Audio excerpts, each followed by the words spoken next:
जब इनको एआई के दुष्प्रभाव के बारे में पता चला, इन्होंने तुरंत ही गूगल से जॉब छोड़ दी, रिजाइन कर दिया। ये है जेफरी हिल्टन, जो गॉडफादर ऑफ एआई।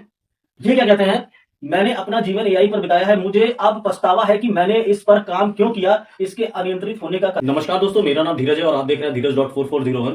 दोस्तों, आज हम उस तकनीक पर बात करेंगे जो हमारे भविष्य को आकार दे रही है, यानी आर्टिफिशियल इंटेलिजेंस, एआई। तो एआई को लेकर दो दृष्टिकोण है दोस्तों। सबसे पहले क्या है कि कुछ वो लोग जो एआई को वरदान मानते हैं और कुछ वो लोग जो एआई को अभिशाप मानते हैं। तो आज हम इसी पे ही बात करेंगे, आर्टिफिशियल इंटेलिजेंस के 10 फायदे और 10 सबसे बड़े नुकसान के बारे में। आगे बढ़ते हैं। अब हम एआई क्या है पहले ये समझते हैं दोस्तों। एआई कंप्यूटर विज्ञान की वह शाखा है जो मशीनों को इंसानों की तरह सोचने, सीखने और जटिल कार्यों को करने की क्षमता देती है। यह विशाल डेटा का विश्लेषण करता है, पैटर्न पहचानता है और इंसानी हस्तक्षेप के बिना सटीक निर्णय लेता है। लमसम सटीक लेता है, बिल्कुल सटीक नहीं लेता है। अब देखिए, 4-5 ये वो लोग हैं, बहुत बड़े बुद्धिजीवी लोग हैं जो कि एआई का समर्थन करते हैं और क्या कहते हैं। सबसे पहले हम बात करेंगे गूगल के सीईओ सुंदर पिचाई जी। क्या कहते हैं, एआई मानवता द्वारा काम की जा रही सबसे महत्वपूर्ण चीजों में से एक है, या आग या बिजली से भी अधिक इंपॉर्टेंट या गहरा है। दूसरे हैं हमारे को फाउंडर माइक्रोसॉफ्ट, बिल गेट्स। ये क्या कहते हैं, एआई हमें दुनिया की कुछ सबसे बड़ी समस्याओं जैसे बीमारी और जलवायु परिवर्तन को हल करने में मदद करेगी। अब आगे बढ़ते हैं। ये मार्क हैं जो कि मेटा यानी फेसबुक के सीईओ। क्या कहते हैं, एआई का उपयोग मानवता की क्षमताओं को बढ़ाने और जीवन को बेहतर बनाने में किया जाना चाहिए। उसके बाद है जेफ, जो कि अमेजॉन के फाउंडर हैं। एआई मानवता के लिए एक नई औद्योगिक क्रांति है और वह हर उद्योग को बदल देगी। तो इन्होंने एआई के अच्छे भविष्य के लिए कुछ अच्छी बातें बोली हैं। हर सिक्के के दो पहलू होते हैं, कुछ अच्छे और कुछ बुरे, दोनों तरीके की। अगर कोई भी नई टेक्नोलॉजी आती है तो वो अगर कुछ अच्छी चीजें लेके आती है तो बहुत सी बुरी चीजें, या बहुत सी अच्छी चीजें तो थोड़ी बुरी चीजें जरूर लेके आती है। अब हम जानेंगे एआई की 5 चेतावनियां, 4 या 5 चेतावनियां, जो कि दुनिया के सबसे बड़े स्मार्ट और इंटेलिजेंस लोग हैं। कौन है ये? एलन मस्क, जो टेस्ला और स्पेस एक्स के सीईओ हैं। ये क्या कहते हैं, ये कहते हैं आर्टिफिशियल इंटेलिजेंस के साथ हम दानव को बुला रहे हैं, या मानव जाति के लिए सबसे बड़ा खतरा है। तो नोट करिएगा। दूसरे, स्टीफन हॉकिंग, स्वर्गीय स्टीफन हॉकिंग अब हमारे बीच में नहीं है, लेकिन उससे जब हमारे बीच में थे तब इन्होंने क्या बोला था, सुनिए। पूर्ण मतलब संपूर्ण यानी फुल, पूर्ण आर्टिफिशियल इंटेलिजेंस का विकास मानव जाति का अंत कर सकता है।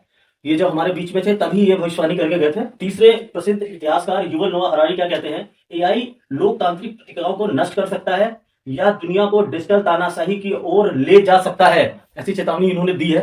लास्ट में हम जिनकी बात करने जा रहे हैं, ये बहुत इंपॉर्टेंट है और इनको गॉडफादर ऑफ एआई भी बोलते हैं। इन्होंने अपना लमसम जितना भी जीवन जिया है, बहुत मैक्सिमम टाइम इन्होंने एआई पे ही खर्च किया है। और जब इनको एआई के दुष्प्रभाव के बारे में पता चला, इन्होंने तुरंत ही गूगल से जॉब छोड़ दी, रिजाइन कर दिया। ये है जेफरी हिल्टन, जो गॉडफादर ऑफ एआई।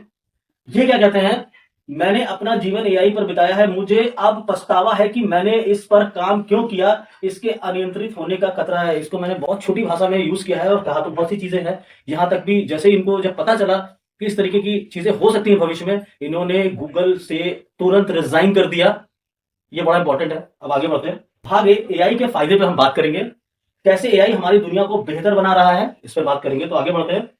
अब हम बात करेंगे सबसे पहले बेहतर दक्षता, यानी एआई हफ्ते के 7 दिन 24 घंटे काम कर सकता है, जिससे उत्पाद और गति कई गुना बढ़ जाती है और मानवीय गलतियां लगभग खत्म हो जाती है। जब पूरा काम एआई करेगा तो मानवीय गलतियां होंगी ही नहीं। दूसरा है स्वास्थ्य सेवा। तो हेल्थ केयर में क्या फायदा है, डॉक्टर को रोगों का अधिक तेजी से और सटीक निदान करने में मदद करता है, ये एआई कर रहा है अभी। तीसरा है जटिल समस्या समाधान। एआई जलवायु परिवर्तन या वैज्ञानिक रिसर्च जैसे क्षेत्रों में जटिल डेटा का विश्लेषण करके समाधान खोजता है। आगे बढ़ते हैं। दैनिक जीवन यानी डेली लाइफ में क्या है, वर्चुअल असिस्टेंट और गूगल मैप्स ने हमारे रोजमर्रा के कामों को बहुत आसान बना दिया है, बिल्कुल। दूसरा है व्यक्तिगत शिक्षा, यानी एआई हर छात्र की सीखने की गति के अनुसार सामग्री को कस्टमाइज करता है। तो 3 उधर 2 ये 5 हो गए। छठा, यानी मैं छठे में पढ़ता, एआई नए बाजार और उद्योगों को पैदा करता है, जिससे देश के अर्थव्यवस्था में गति मिलती है। तो एआई वही चीजें पैदा कर रहा है जो एआई से रिलेटेड है, उसी से रिलेटेड नए उद्योग भी पैदा कर रहा है। अब अगला है दोहराई जाने वाले काम, जो भी दोहराए जाने वाले कामों को स्वचालित करता है, जिससे इंसान रचनात्मक कार्यों पर ध्यान दे सकता है। अब एआई कितने काम छोड़ेगा जो इंसान रचनात्मक करेगा। चलिए फिर भी हम आगे बढ़ते हैं।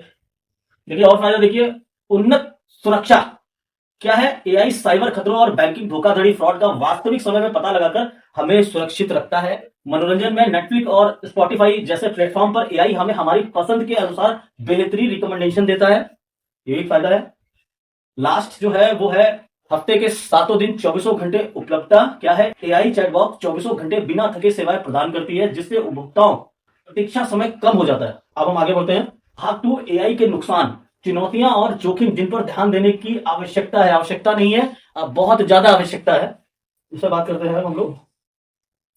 एआई के 10 नुकसान, 3 स्लाइड है, पहली स्लाइड है नुकसान की। बेरोजगारी, जॉब डिस्प्लेसमेंट क्या है, ऑटोमेशन के कारण कई क्षेत्रों में मनुष्यों की नौकरियां खत्म होने का गंभीर खतरा है। खतरा ही नहीं है, शुरू भी हो गया, बहुत लोगों की नौकरी चली भी गई है, जो थोड़ी बहुत लटकी है वो भी जाने वाली है। आगे बढ़ते हैं। उच्च लागत, एआई सिस्टम को विकसित करना बहुत महंगा है, जिससे केवल बड़ी शक्तियां या कंपनियां ही इस तकनीक पर हावी हो सकती हैं। इसका भी आप समझने की कोशिश करिए। आज की डेट में जिसके पास सबसे ज्यादा डेटा होगा वो एआई में महारत हासिल कर लेगा, क्योंकि एआई जो है ना, एडवांस इंटेलिजेंस सब डेटा पे ही काम करती है। आगे बढ़ते हैं। पक्षपात और भेदभाव, ये बहुत इंपॉर्टेंट है। यदि एआई को दोषपूर्ण डेटा पर प्रशिक्षित किया जाता है तो वह भेदभावपूर्ण निर्णय ले सकता है। ले सकता नहीं है, लेता ही है। आप जैसा उसको चित करोगे, जैसा सिखाओगे, वो वैसा ही काम करेगा, बिना किसी भी भावनाओं को समझे हुए। इसके सामने रोने गाने से कोई काम नहीं चलेगा। इसको जैसा सिखाया गया ये वैसा ही करेगा। इसको आप चाहे बिल्कुल कठोर समझ लीजिए, चाहे जैसा। आगे बढ़ते हैं। रचनात्मकता की कमी, लैक ऑफ क्रिएटिविटी क्या है, एआई केवल सीखे हुए डेटा पैटर्न को दोहराता है। उसमें मौलिक मानवीय रचनात्मकता और सहानुभूति का अभाव होता है। बिल्कुल, जब एक इंसान का काम मशीन करेगी तो इंसान की जो भावनाएं हैं, जो हम लोग इतनी पीढ़ी दर पीढ़ी से सीखते चले आ रहे हैं, उसका हमेशा ही अभाव रहेगा। इनको भी सीखने में बहुत टाइम लगेगा फिलहाल। अगला है सुरक्षा जोखिम, ये बहुत इंपॉर्टेंट है। इस पे ही सब लोग बहुत परेशान हैं, इसको समझिए। Deep fake video, fake news फैलाकर सामाजिक अस्थिरता पैदा कर सकते हैं। सकते नहीं, ये हो रहा है, और इसी के लिए सब लोग परेशान हैं। और समझिए, नैतिक चिंताएं, ये देखिए, एआई के सैन्य उपकरण और लोगों की निगरानी से जुड़ी गंभीर नैतिक चिंताएं हैं। समझ रहे होंगे मैं किस टॉपिक, किस लिए चीजों पे हाईलाइट कर रहा हूं। अगला है मानवीय निर्भरता। एआई पर अत्यधिक भरोसा करने से हमारी अपनी संपूर्ण सोच की क्षमता कम हो सकती है, हो सकती नहीं, होने होती चली जा रही है। अभी 10-5 सालों के बाद देखिएगा, उनको पता ही नहीं चलेगा कि इंसान जो इतना बुद्धिजीवी बोला जाता था ना, वो हर काम उन्हीं से ही कराएगा, एआई के थ्रू, एडवांस इंटेलिजेंस के थ्रू कराएगा। तो हम क्या सीखेंगे, हम कुछ नहीं सीख पाएंगे। आगे आते हैं। और भी 3 बचे हुए खतरे हैं जो कि बहुत बड़े हैं, समझिए इनको। नियंत्रण की समस्या, ठीक है, कंट्रोल प्रॉब्लम। यदि एआई इंसानी बुद्धिमत्ता से बहुत आगे निकल गया तो उसे नियंत्रण करना असंभव होगा, जो कि एलन मस्क ने आपको बताया था ना कि हम दानव को बुला रहे हैं। तो आप समझिए, एआई इंसानी बुद्धिमत्ता से बहुत आगे निकल गया तो ना कोई कंट्रोल नहीं कर पाएगा। और इसका फिर सोफिया जी ने जो बोला था, आपको पता होगा, आप एक बार सर्च करके देख लीजिएगा क्या बोला था। वो भी एडवांस इंटेलिजेंट थी। मानवीय संपर्क में कमी, लैक ऑफ ह्यूमन कनेक्शन क्या है, एआई पर बढ़ती निर्भरता से वास्तविक मानवीय बातचीत कम हो सकती है, जिससे सामाजिक अलगाव बढ़ सकता है। बढ़ सकता नहीं, बढ़ी रहा है। अभी भी आस पड़ोस में कोई आदमी एक दूसरे से बात नहीं करता, फैमिली में कोई नहीं करता, मोबाइल लिया है बस, दिन भर जुटा रहता है, प्रॉब्लम होगी। अगला है पर्यावरण प्रभाव क्या है, बड़े एआई मॉडल को प्रशिक्षित करने में बहुत अधिक ऊर्जा खर्च होती है, जिससे कार्बन फुटप्रिंट बढ़ता है। समझिए, इससे क्या होगा, कार्बन फुटप्रिंट पहले बढ़ेगा, यानी प्रदूषण पहले बढ़ेगा। और यहां पर देखिए इन्होंने क्या बोला था, मैं आपको कुछ लोगों का दिखाता हूं। ये बिल गेट्स ने क्या बोला था, यहाँ पे देखिए, एआई हमें दुनिया की कुछ सबसे बड़ी समस्याएं जैसे बीमारी और जलवायु परिवर्तन को हल करने में मदद करेगा। करेगा ना, पहले तो खुद जलवायु परिवर्तन करेगा, फिर उसमें हेल्प करेगा। यही है। अभी आगे और बढ़ते हैं। अब देखिए, मैंने आपको बताया था हर सिक्के के 2 पहलू होते हैं। हेड टेल दोनों ही होगा तो कुछ फायदे होंगे तो नुकसान होगा, नुकसान है तो फायदे भी होंगे। अब हम बात करते हैं निष्कर्ष पे। तो संतुलन ही भविष्य है। एआई एक उपकरण है जिसका उपयोग मानवता को सशक्त बनाने के लिए किया जाना चाहिए, ना कि उसे रिप्लेस करने के लिए। चुनौती केवल इंटेलिजेंस बनाने में नहीं है, बल्कि उसे ज्ञान और जिम्मेदारी के साथ उपयोग करने में है। तो इस पे भी मैं कहूंगा, जब नाभिकीय विखंडन, नाभिकीय संलयन क्रिया पे आधारित कुछ न्यूट्रॉन प्रोटॉन पे काम चल रहा था बहुत सालों पहले, जब लोगों ने इसकी खोज कर ली, तो सबसे पहले लोगों ने क्या बनाया, तो हम इंसान हैं, कुछ अच्छे हैं कुछ बुरे हैं, समाज में दोनों तरह के लोग हैं। तो आप समझ सकते हैं कि कुछ अगर अच्छा काम करेंगे तो कुछ बुरे भी करेंगे। बाकी देखते हैं आगे क्या होता है। तो अगर आपको वीडियो अच्छा लगा हो तो लाइक करिएगा, शेयर करिएगा, कमेंट्स करिएगा। शेयर करना बिल्कुल भी मत भूलिएगा। और मिलते हैं किसी और वीडियो में, तब तक के लिए नमस्कार।